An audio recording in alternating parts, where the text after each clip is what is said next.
Hey everyone, Josh here with Fresh Start Customs, and today you guys asked for WeCreat Lumos jigs, and boy did we deliver here. I went ahead and partnered up with John, once again from the WeCreat users group that I run.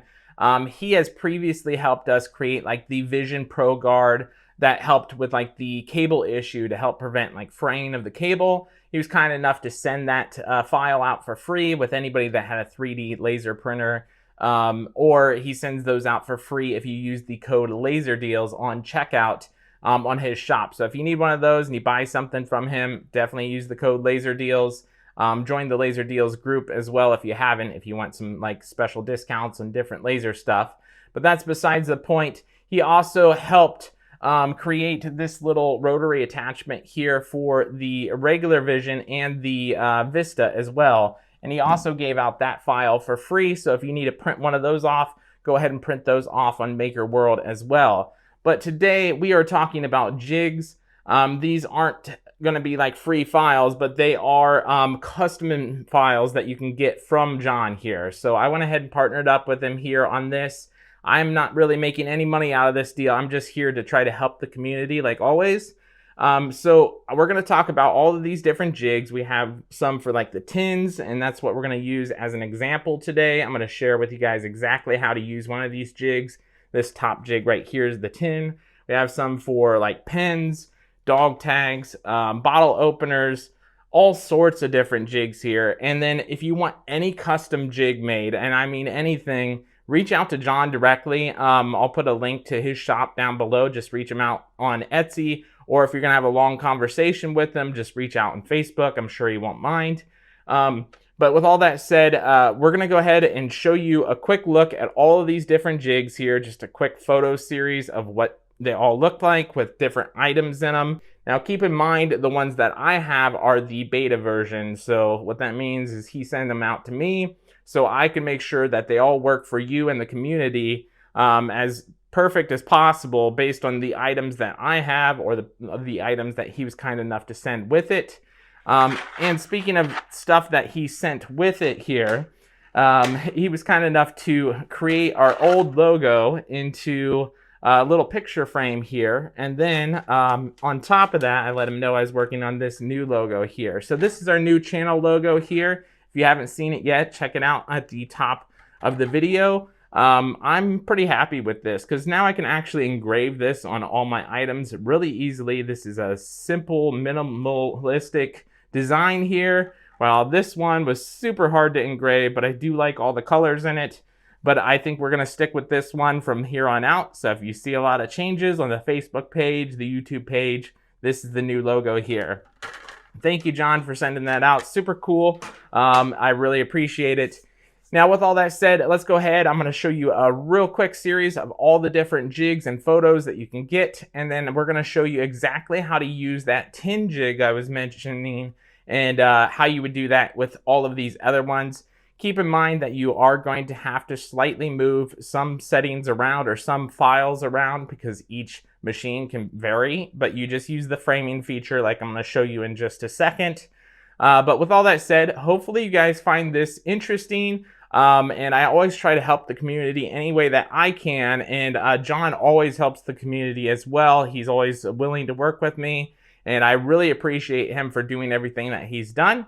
So if you guys are interested in any of these jigs, go ahead and check out his shop down below. And like I said, message him on Etsy or Facebook if you need any kind of customization done. He does great work. He's a really good guy and I appreciate it. So with that said, let's go ahead and jump into the photos. And then we'll jump into how to use these and we'll catch you guys in the next one. All right, you guys, so I know I said I was going to get to the photos, but really quick, I wanted to ask you guys, which colors do you like based on these photos that are about to come up here? Comment down below whether you like the purple, the orange, or the white. The purple, we're going to try to match to the tray. Right now, it's kind of a lighter color in the beta mode. We're going to try and darken that up with like a darker filament. The orange matches the shield almost perfectly. I kind of like the orange, not gonna lie, but that's up to you. Don't let me persuade you one way or another. And then we have white. The white kind of stands out more, but I personally don't like it. It doesn't go with the flow of the machine, but that's up to you guys. If you like it, let me know. Comment down below which one you have. We'll probably take a poll in the WeCreat users group. With that said, I'll stop talking. I'll share with you guys the photos and exactly how to use one of these jigs here.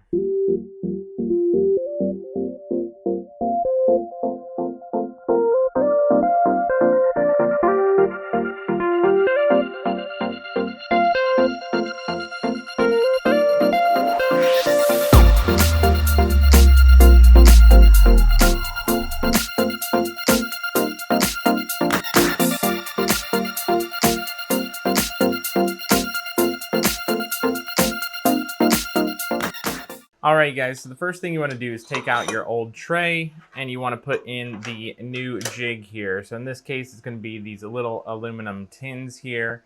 You can autofocus your dots or manually focus the two dots so they're on top of each other. They are right now. In the system, you can go ahead and click refresh and then make sure that it's in focus.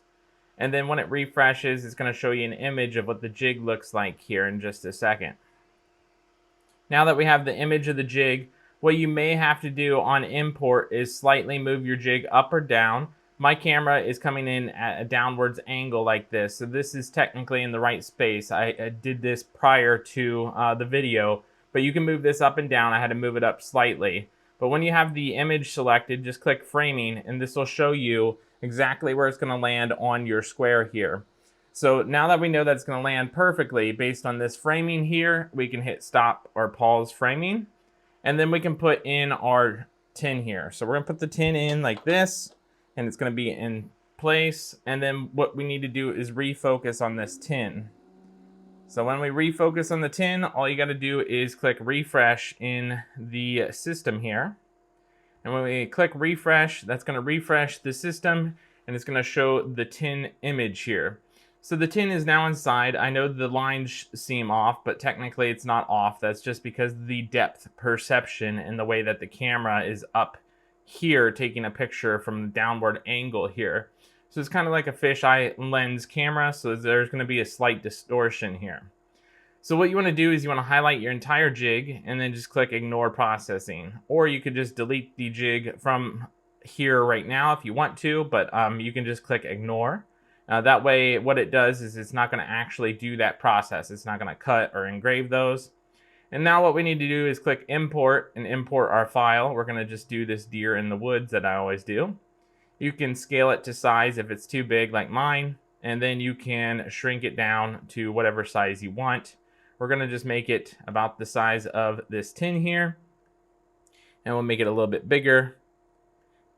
Something like this looks pretty decent here, and then we'll make sure it's centered. So now that it's in that centered cross point, we should be good to go.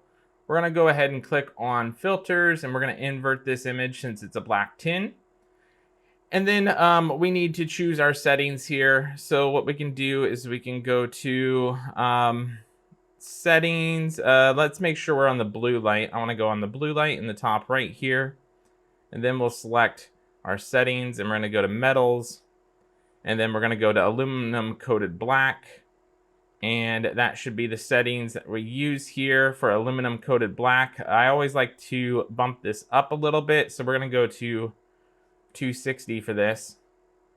And we should be good to go there. So you can choose whatever settings you want, but this should work plenty fine. And then we're going to engrave it here. So you can hit framing on just this instead of the jig.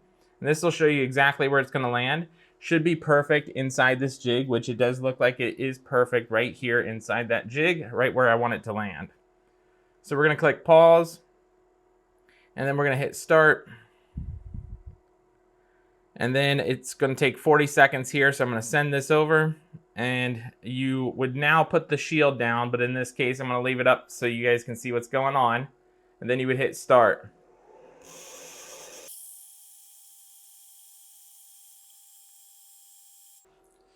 And that, ladies and gentlemen, is how you use a jig like this. Pretty easy, pretty simple. If you guys are interested, I'll put some links down below to where you can get these, and we'll catch you guys in the next one.